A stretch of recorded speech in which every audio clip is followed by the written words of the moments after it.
honestly, all the things that should have been my biggest blockers became all my biggest assets. Oh, I love that. I love that. Now I'm going to be wearing my high heels, my dress, my big hair, my nails, but I'm going to be talking API fluently with you. Hi, and welcome back to the AFF Podcast. My name is Kristen Evans, and I'm your host as always. And this week I am so excited to have multi-time CEO, co-founder of Trackfinity and Rock Ahead, former bartender and dating site affiliate manager, Jenny Gonzalez with us. Jenny, thank you so much for joining us this week on the AFF Podcast. And thank you for having me. I'm absolutely really excited about this. Me too. I was just kind of catching, I watched your episode with Dustin when it first aired. But then, my brain covered of everything because many times there's only so much room for anything. But two things that really stood out to me is the transition from bartender to the affiliate space, because same girl, same. Literally, my last in-person job was bartending, and it was the thing that made me get into affiliate marketing because I was so over people at that point in time. And my boyfriend at the time, now husband, was the one who encouraged me to quit bartending and focus on content. And that is literally directly what led into, me entering the affiliate space. So let's hear how it happened from bartender to affiliate for you. No. Okay. So slightly different. I'm originally from Venezuela, which means when like circa 2000, we went through a big political transition. Usually when you finish high school in Venezuela, and that's what it was like in the 80s, 90s when I grew up, you will finish high school, go to the US, learn English for a year, come back, study, get married, do the whole like cookie cutter thing. So I'm like part of my cookie cutter situation, and I go to the States to learn English as soon, like I was 17 at the time. So right in 2000. And then while I was there, the whole country imploded, right? So currency exchange got crazy. Everything got insane. My mom is, listen, like this is not happening. Come back home. I will buy you an apartment. I will set you up, but you need to come back. And of course, I was 17. I was like, don't worry. I'll make it on my own. And that was hard. So I ended up having to drop college and bartending and snowboarding for a while. And because I have dual citizenship, I was like, you know what? This is so expensive. As an international student, I'm never going to make it. So I went to Spain. And of course, in Spain, when you're a student, you're meant to be a full-time student. There is no working and studying. And I was like, that's awesome. Who's going to pay for my living? Like, how do I stay alive? Like literally the mystical question that pops into my brain. Yeah. It's like, how? Like literally how? Well, usually, your parents keep you whatever, and you're just like poor. But I was like another level of poor. I need to stay alive poor. And so I ended up going to school with Cambridge University. That was the only university that offered a program in English at nighttime. Okay. And because my only skill in life was bartending, but I spoke English and Spanish, and I ended up getting a job as an executive assistant to a digital company that happened to have an affiliate program. So as I am doing my little slicing, buying groceries, like taking care of kids, doing the whole thing, getting off work at 6 and going to school till midnight every day. No, thank you. And making ridiculous money, like peanuts. It's barely staying alive money, living off my credit card money. There was this kid who was younger than I was in the office, and he was living it up. He was traveling the world. He had this like awesome job that nobody understood. And he was just like this. I was like, what does this guy do? He's, that's an affiliate manager. And I was like, I don't know what that is, but that's what I need to do. So at the time, obviously there was no information in affiliate marketing online. We're talking a minute ago. So I started doing all the little Google courses, whatever, to teach myself how the internet worked. At the time, I didn't even know how to use Facebook. Like, we're talking beyond, like, far behind. Um, yeah, 15 years later, the CEO of a software company in the affiliate marketing industry. So I did catch up. Here in house, but no, yeah. So my first job, I was covering someone's maternity leave and had that her job had a fraction of affiliate marketing. And slowly, like I just started working my way and like managing my own career kind of deal. And yeah, 10 years from bartender to CEO. From there, 5 years running my own affiliate network. And as of 2 years ago, CEO of a software company that does tracking for affiliate marketing. Love it. Love to hear it. Where were you living in the US that you were snowboarding and bartending? Denver. Okay. I'm from Jackson Hole, and we used to have a bunch of kids from all over the world who would come and spend a year. And I had a number of friends from Venezuela in Jackson who were doing exactly that. And that's Because so it was the cool. thing to do and it was the best. Imagine, we never saw snow. Yeah. Like, I remember when I got to Denver and I was like, oh, I'm on a snowboard. And they're like, you never seen snow? I was like, semantics. Like, I went and bought all my snowboarding equipment, everything. Never even seen snow. And I was determined. And I'm actually pretty good at snowboarding now.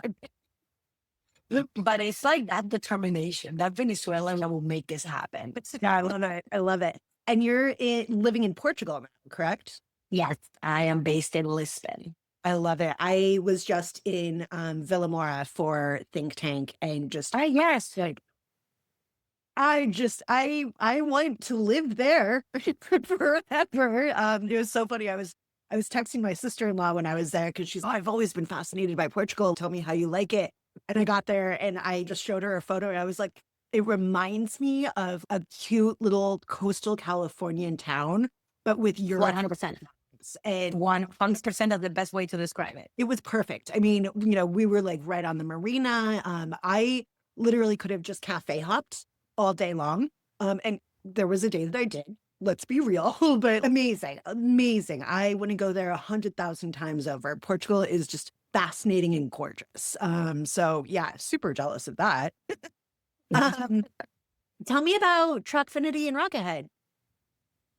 All right, so bartender, CEO, Yeah. all that good stuff. I was on the advertiser side, right, Okay. for all those years. So I was managing, creating, and starting affiliate programs on the advertiser side. Eventually made it all the way to the top, but I was not an owner. So little did I know at the time that nobody actually uses their own money to start their affiliate networks. So I went ahead and took all my savings and started an affiliate network because I thought that's what you did, right? Because, I had people offering to back me up and I was like, no, because that's like working for someone. Yeah, I'm training up to work for someone. Then I'm going to come here and work with an investor. I'm going to work for someone. So I was like, no, I use my own money. So I used all my savings to start Rock Ahead. And then, for the last 7 years, we have been running a performance network specialized in dating, iGaming, and finance. But pretty much it became my little testing lab. Yeah. So it would be like, oh, this vertical is doing good. I'm like, oh, let's test it out. And we'll go and try to see the flows, send traffic ourselves. No, our people are not going to like that. But I love figuring out how everyone makes money. Like, I am fascinated by this industry. I love it. I grew up here. It's the only thing I've done in my adult life. So I am just like so ingrained on what the industry does and how it does it. And I'm fascinated by it. So of course, it was only the logical progression that eventually I would want to help other people that were running their networks. So I partnered up with some really, really smart people in the US that have been in tracking since 2002. These people invented tracking. And we came up with Trackfinity. And the whole thing with Trackfini, like a tracker is a tracker, right? It does what it needs to do. It has amazing features, whatever. But my whole thing was like, it needed to be very flexible because I'm all about that freedom to run the program however you find it fit. Yeah. With your style and like, however, like give it your special sauce. So that's what it is. And that's why the whole branding kind of looks like a travel site because it is all about the freedom that you get when you have the right software by your side. So instead of focusing, yes, I have the features, it's super cool, crazy comprehensive, very flexible, customizable. But the whole deal is no, you run your affiliate program your way. Yeah. And that's where the freedom comes from. I love that because affiliate programs don't like it's not one size fits all. And I think that's the downfall of a lot of programs is that they're trying to fit a square peg in a round hole with affiliate. And you can run two programs that have like similar products, similar verticals, similar story, and they are going to be wildly different programs. And I mean, I can say that from experience, you know, like I've run programs that in every way seem like they should be parallel pathing. Absolutely not. Different customer bases, totally different vibes, you know, and I think that any different affiliates. Fully different affiliates. It's literally mind blowing because it's like they should literally mirror each other and they absolutely do not in so many different ways. And I like those are my two programs that I'm constantly like, what is going on? This is insane. And I love it because it's, you know, it's challenging. And then like I've run programs identical to these before too. And even that looked different, you know, and yeah, I think anybody who is really trying to just squeeze a program into the same old mold, you're doing it wrong, babe. Like you got to do it something different. But that was my whole point. I wanted something that was flexible. And it's also my approach to affiliate like that, right? Like you do you. Whatever I do that works for me is not going to work for you because it's not authentic. Yeah. So run the program your way. Do it your way. I'm going to give you the tools. It's going to be so flexible. You can change the names. You can change whatever. You can go as far as customize the HTML and the CSS. Literally make it look like yours. Run it like you want. And all you need is like the general understanding of how the business model works, how your product works, what you are good at. And then fit the program to that. Mm-hmm. Find your secret sauce or monetize everything that is not good for you. Mm-hmm. No one is good at everything. So all you need is the tools to be like, okay, this is the one thing that I'm good at. This is the traffic that is fantastic for me. These are the affiliates that are like heaven to work with for me. Focus on that. Yeah. That's it.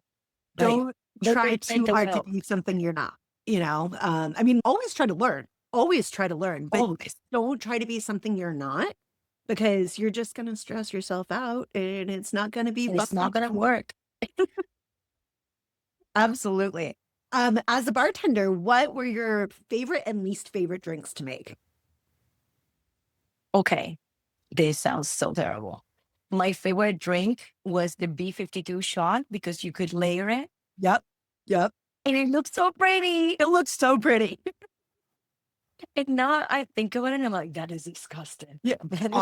Honestly. And my least favorite drinks will be anything fussy liquor based that I had to like because it took a long time to make. And when you're like 6 people deep in the bar, you're like, no. You did not just ask me for an Irish coffee. Yeah. Mine would be least favorite was margaritas or Bloody Marys pretty much any time, but especially Bloody Marys after 2 p.m. What are you doing? Like, you can't have a Bloody Mary for dinner. Okay. I'm sorry. That's just There's a rule. No. have some tomato soup instead, please, you know, and throw some vodka in it if you must, I guess. My favorite always has been and always will be an old fashioned. I love to make an old fashioned. I love to drink an old fashioned, so I love to make an old fashioned. And I'm so picky because I've gotten to the point where I can spot if it's crappy old fashioned from like if it's cloudy, babe, no, thank you. I don't want it. It should be crisp. Or, just pouring a shot of whiskey, obviously. Yeah. Yeah. Honestly. Yeah, I guess that's how I feel about margaritas. I'm a margarita drinker Yeah. and I can spot a bad margarita. Like the second you're making, I'm like, oh, that's gonna be disgusting. Yeah. Yeah. Right away. But I actually like making margaritas because I drink them. So it makes sense. We used to do, all of the like really manual type of market. There's no mix, no nothing. So it was just a Oh, water, yeah. but oh my God, I don't know what's going on with that piece of hair right there. Um, what challenges have you overcome in the affiliate industry, especially as a woman and especially as a woman founder and leader? It's not easy to get to that spot. So tell me. Okay. So this is like a little set of challenges that I got so useful. Mhm. I'm really short, Oh, me too. have big boobs. Oh, me too. Yeah. And I have this face like I'm constantly smiling and happy and whatever. It's really hard for people to take you seriously when you have all of this going on Right there. So my biggest challenge was one, I had to become more technical Mhm. than anyone I was talking to. And by default, I came in with the biggest set of balls on the table Yeah. with a style, Mhm. super nice, but ready to like rumble at any given point. And yeah, that's how I made it work. But it was so hard, like, especially in the beginning. We're talking like almost 2 decades ago. For me to have a meeting where someone was not looking at my boobs instead of my face, like that was just like magical. They'd be like, oh, can I talk to your boss? And I'd be like, I am the boss, bitch. What do you want me to do? The eyes are the boss, okay? Like, well, or I remember one time, it was like a mobile world congress. Like it was a congress. And I was talking to some like Saudi guys. And honestly, this pitch, I was like, proving this is how technology works and this and whatever. Like I was like on fire. And this guy at the end of the presentation, he walks away from the booth. He's like, you are very knowledgeable for a promo girl. Just like, oh, Oh my God, the way my blood just boiled in that moment, just hearing you say that. but that's the thing. I was young. I was naive. Like I didn't know what I didn't know. Right. And I had to work my way through. And being underestimated eventually became my superpower. Now underestimate me all day long. Please do. Mhm. Um, but it took a lot of trial and error and yeah, a lot of not so sweet moments to understand that this is how the industry worked at the time, at least back then. It's much better now, not 100%, but it's much better. And that it was part of the game.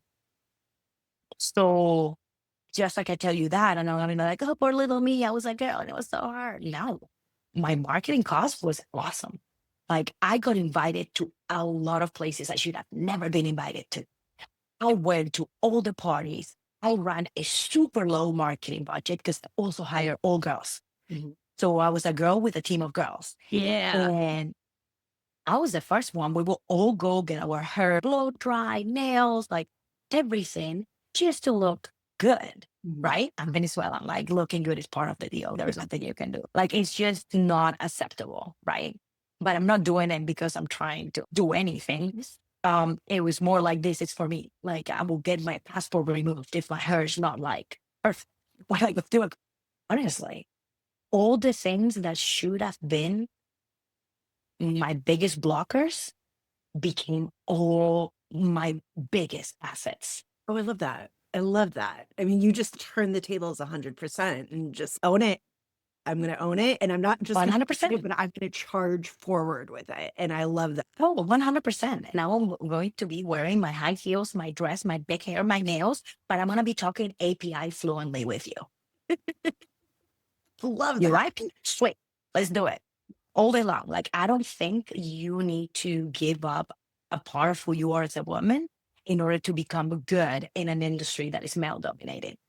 You're different. Yeah. Guess what? I'm not going to be the last man standing at 5 a.m. doing shows at the bar. Not going to happen.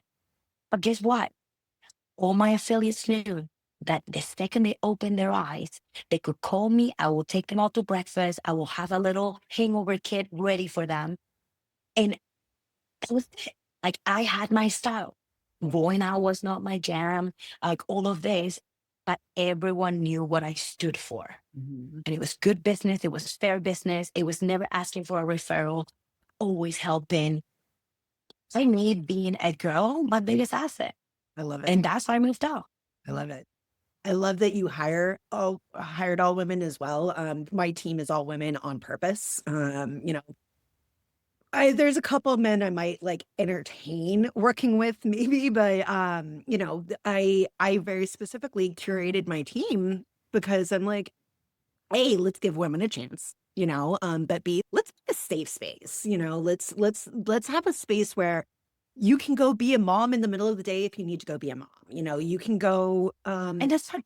yeah, you can call out if you have to, if your PMS is too much, go for it. Yeah. Babe. I literally just get the job done when you can get it done, you know? And That's the thing. I'm numbers oriented. How you get to those numbers and when you get to those numbers, that's on you. yeah, yeah. I don't care if you want to tuck in your kids at night.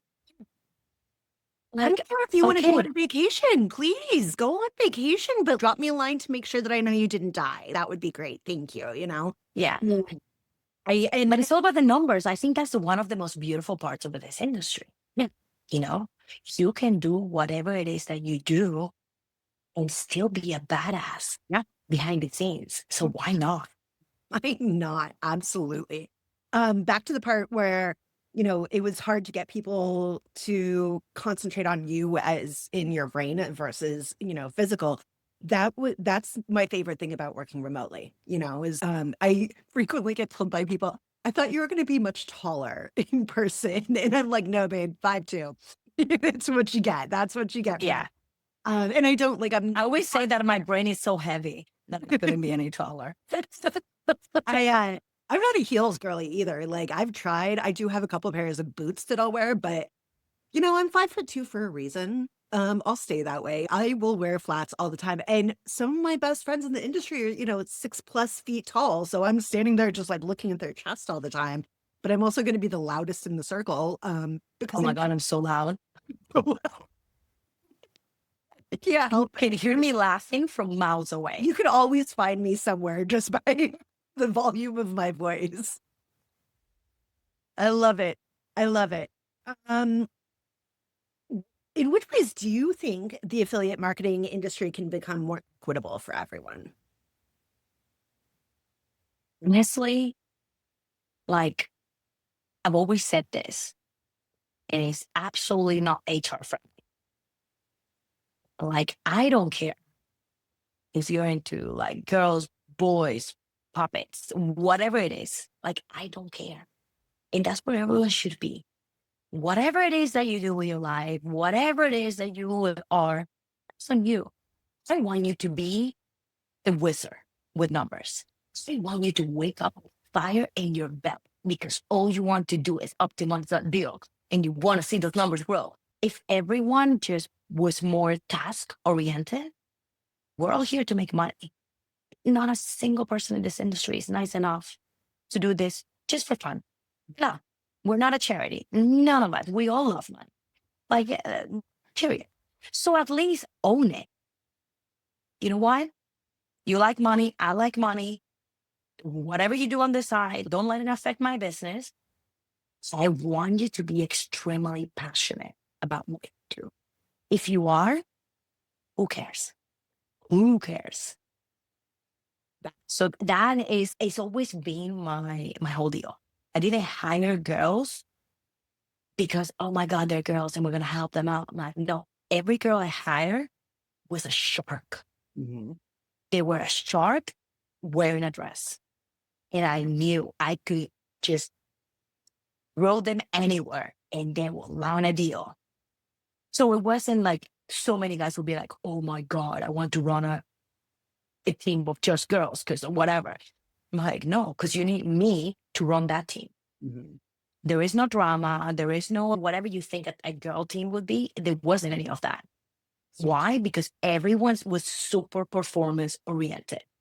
I have had less drama on my all-girl team than I ever have at any team run by a man. Literally. Like, But it takes a girl. It takes a strong girl to run because that we're team. here for the work. We're only here for the work, right? We're not here to bemoan our bullshit. And Yeah. that's not to say we don't yap. Of course we yap. But like, we clock in, lock in, get the work done, and then clock out. And, there's nothing else kind of marring the work. There's nothing muddying the situation. We're here to do the task that we were given to do, and we do it. We execute on it. And that's it. Right? Not that hard. So it isn't. But I think that's like, I don't even think we should be looking to make it more equitable. It's like everyone just do what you're supposed to do, and like everything else will work itself out. Like Hire people. that's it. Yeah. I know, mind blowing. I get into so many little discussions on LinkedIn because that's like my jam. And someone's, oh, there is not enough minority representation. Why? I don't think I've ever, like once, be like, where is this person from? For me, is their English good enough to communicate? Mhm. Yes, sweet. Do they have work ethic? Are they good with numbers? Whatever. And because, yes, I was a foreigner myself at one point, if someone didn't have papers, then yes, you know what? I'm going to do you the solid. I will help you with papers so you can work here.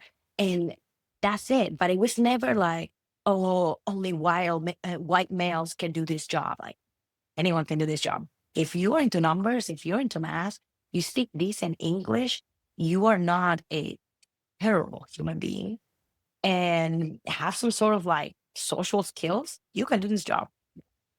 Yeah. So for me, it's not so much, okay, ethnicity or like sex orientation and whatever.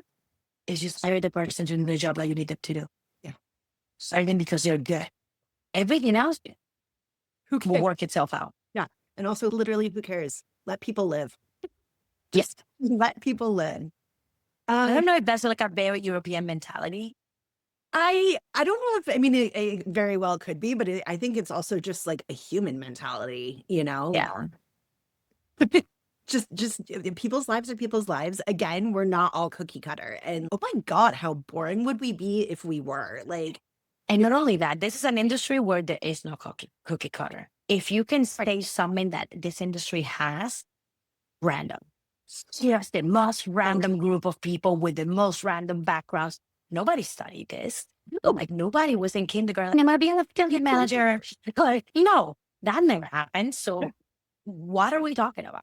no, and that's my favorite thing about this industry is that like nobody gets into it on purpose. You just trip and fall and land here, and it's, oh my God, this is my space, my people. This is what I want to do. And I think with that, like you have to be open and welcome to whomever is going to come into the space, because who knows what the next generation of affiliate managers looks like? They Don't also know. have to trip and fall into the space, and you could have the most fantastic people, but you have to be willing to work with anybody and everybody and let people be themselves because that's what's going to help them succeed. I wouldn't be where I was if I'm not who I am, Yeah. like just let people live. Please let people live. No, and also understand not everyone's going to like you. No. And that's okay. They don't have to. It's fine. Yeah. That was It's fine. a hard one for me to learn. As a pathological people pleaser, I always want people to like me and I try really hard. But I did, a few years ago, and I've come to this realization a couple times since, is that I am not everybody's cup of tea.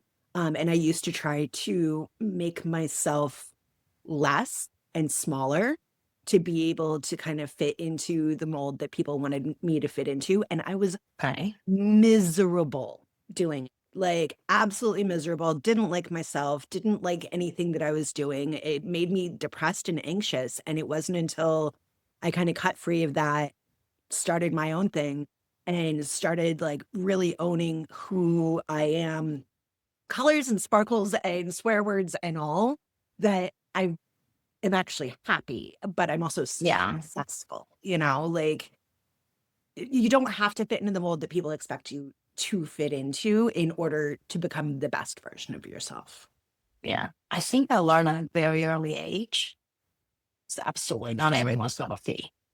I was like, I think I'm missing a little bit on my brain where you have a thought and that thought comes out of your mouth and there is no filter. Yeah. Oh, yeah. So the good and the bad, right? So I've always had that. And then sometimes I'm just like, huh? I really didn't need to do that, or I really didn't need to say that. But it always was the case. So that brutal honesty from day one, I knew that it was not for everyone, but for the people that appreciated their ride or die, right? The people that appreciate you exactly the way you are, they will go to war with you. So it's like, you know what? I'm not lukewarm. I'm hot or cold. And if you're cold, like this is not your jam, no problem. You are absolutely welcome to go elsewhere. Even in the company, if you don't want to work with me, I'll send you to somebody else. It's fine. But then for the people that are like, no, this is my jam, and like they think I'm hilarious and whatever, sweet. Because that's what you're going to get day in and day out throughout the years. There is nothing else I can do. Whether you like it or not, this is what I'm working with. It is what it is. But even as a boss, that was a little hard to like, because it wasn't great. Like that level of honesty, like within management, within everything. But again, because this is who I am, I can get away with stuff that other people will be like, oh my God, I would have been sent to HR in a second. How do you say stuff like that? And even my employees will be like, even when she's raging, there is always like truth behind it and there is a lesson. So if you stick through it, like you're going to be better. And my boss will be like, we never do that. And I'm like, yes, because you're actually not trying to teach them. Like when I get angry, it's because, okay, you know better than this. And I will be like, come on, guys, you can do this, whatever, whatever. And he's like, I could never talk to them like that. I was like, yeah, but you're also not there for the good times. I was that boss that we had this beautiful office in Malta. And in purpose, like I didn't want an office. I just rented this like amazing penthouse. And we had a beautiful patio, like overlooking the water, whatever. And my whole thing was nobody needs to come to the office. You can choose to come to the office, and that includes me.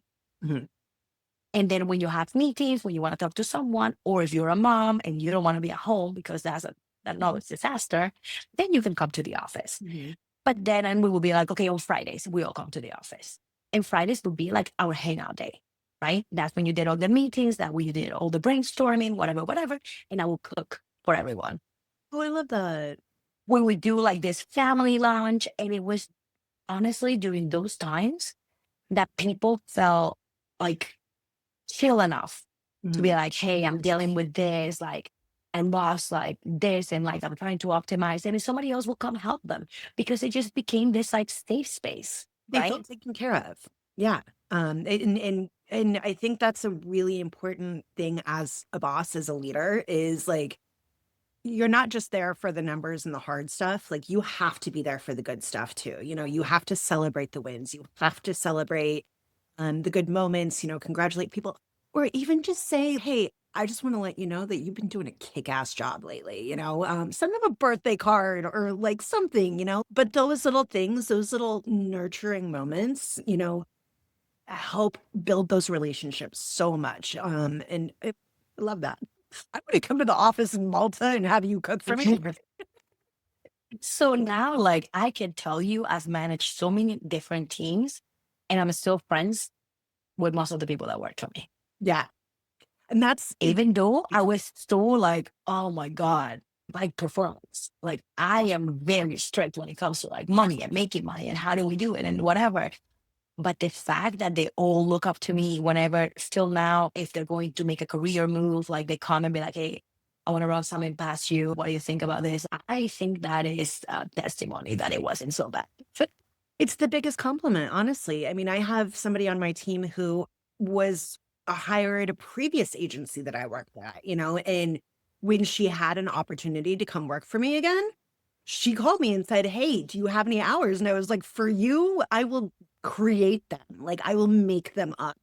Same thing, like I have people that I've worked with in the past who come back and do the same thing, oh, I'm thinking about making a career move, or they just want to check in. And I like that more than any award, more than any other recognition is the biggest accomplishment.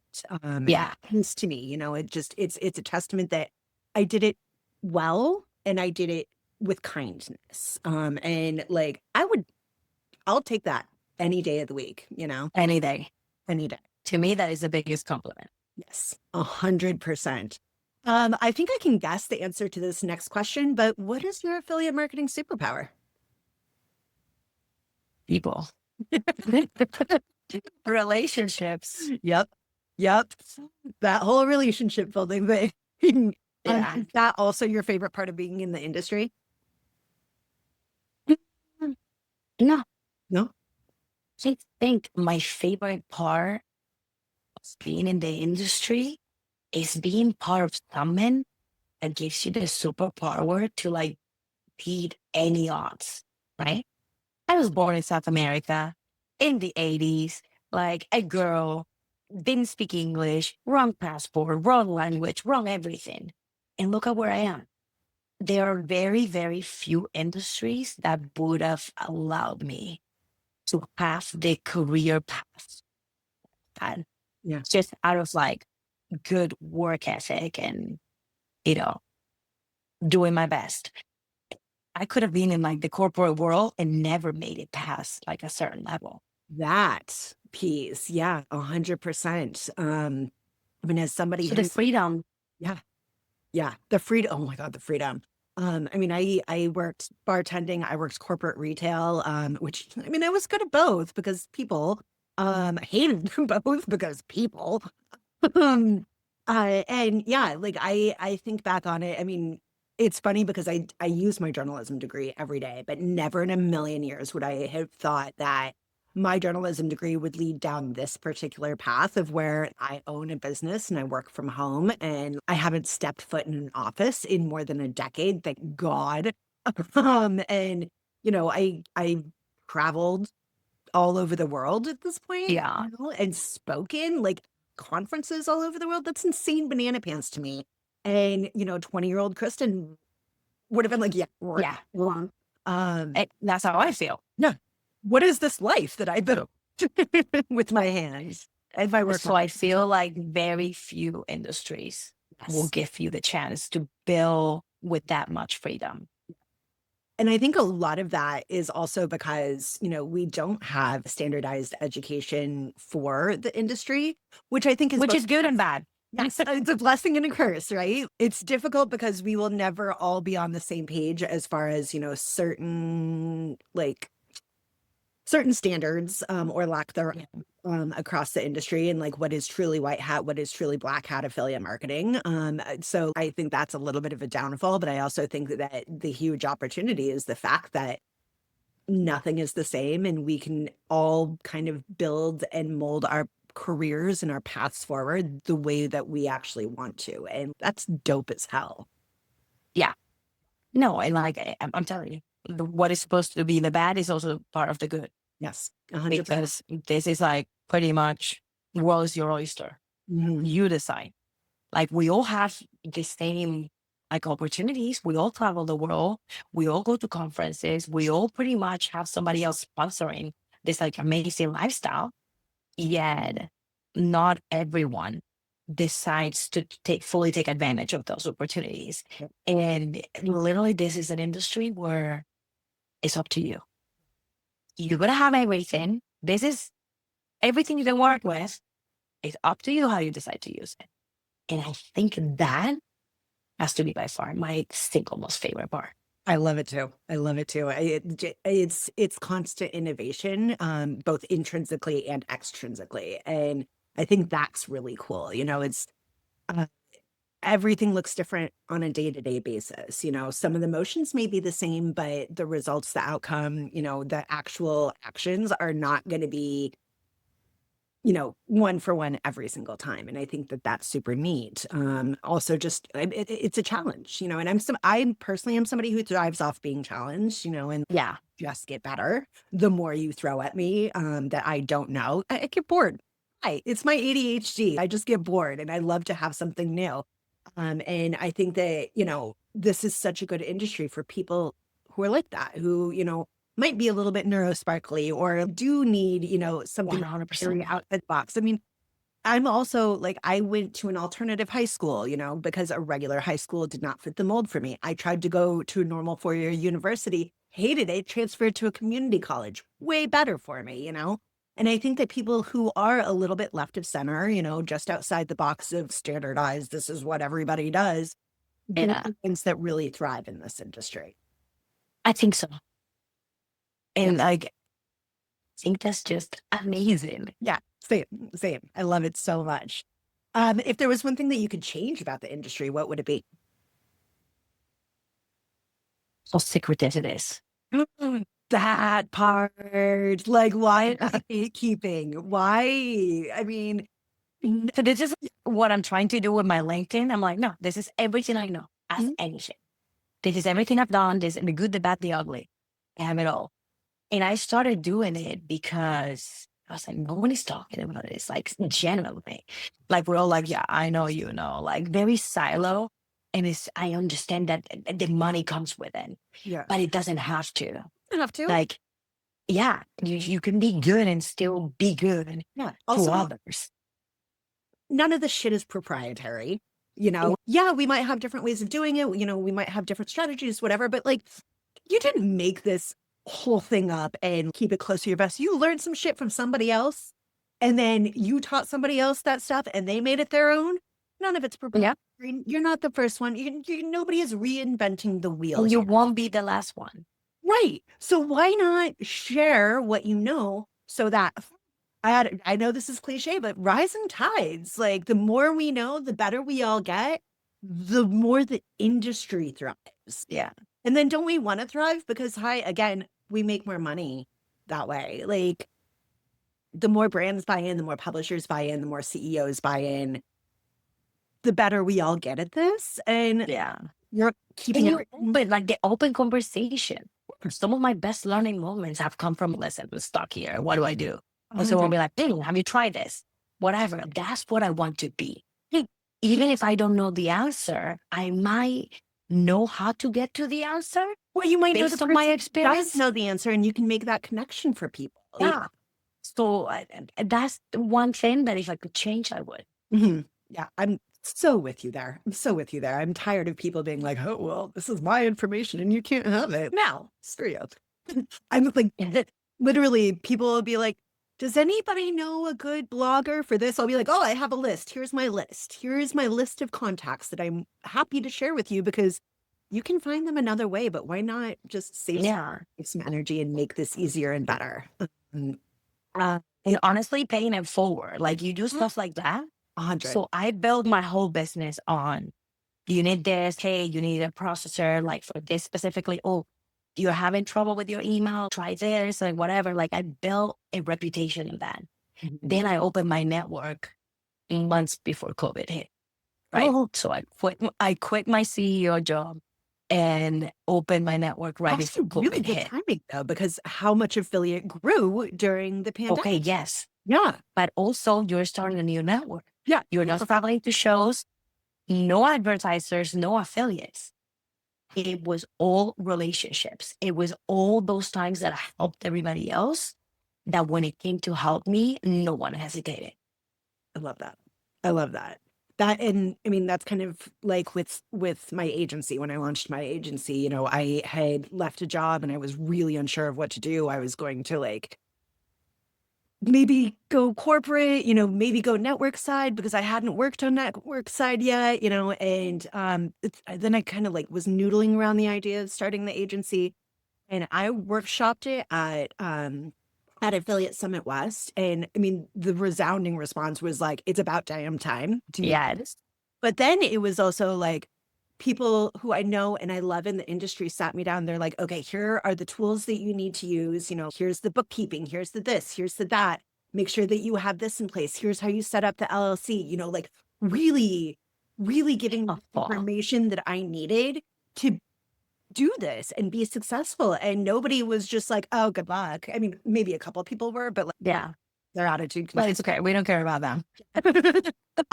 But yeah, I mean, that was such a breath of fresh air after feeling like I had been kind of like tamped down by people for a while, and for people to just be like, here's everything you need, go forth and shine. And I was just like, this is amazing. This is quite literally incredible. And yeah, I think that we can all only get better if we are able to provide that kind of support to each other, and to people that are trying to, you know, do something incredible. So totally agree with that. All right, let's start wrapping this up here a little bit. I have a few fun questions. What is your favorite form of self-care? Oh, cooking. Cooking? Okay.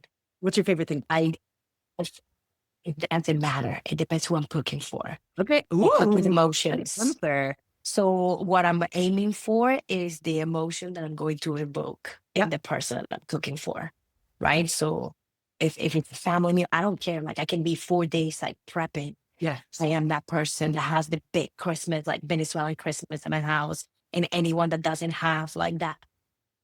I'm not cooking for the actual meal. I'm cooking for the feeling of home. I love that. So that is, and I've gone on therapy over this, and they're like, no. You are such an empath that all the happiness that those people feel, actually pretty selfish because you get to feel all of that.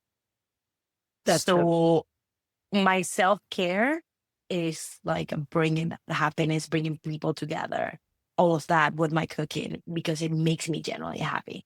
I love that. So that's my self-care. I love to cook and I love food in general. So that speaks to my heart and soul. What is your conference fit vibe?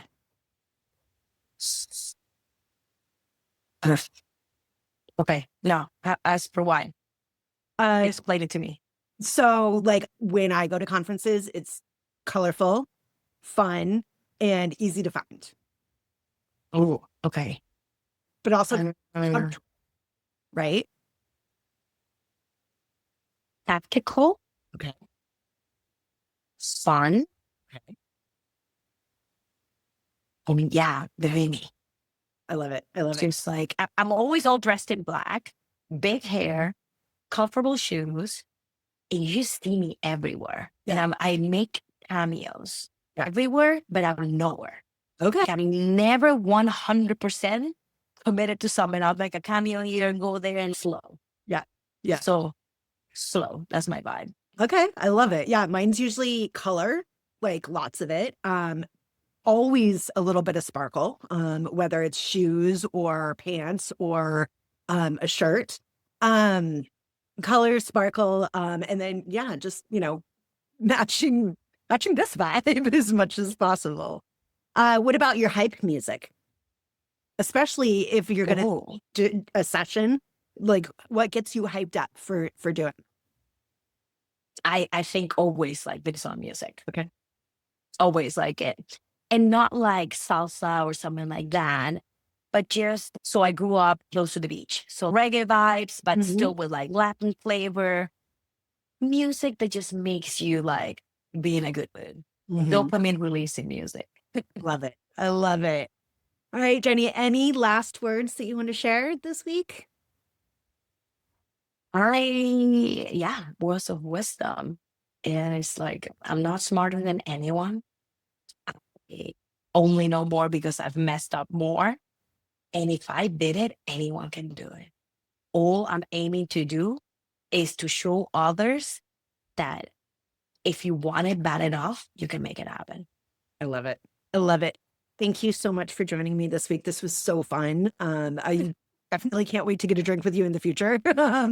Thank you for coming on and for being a guest. I appreciate it. Thank you so much. Now I have to go make dinner. But thank you so much and have a wonderful rest of the day. Thank you. You as well.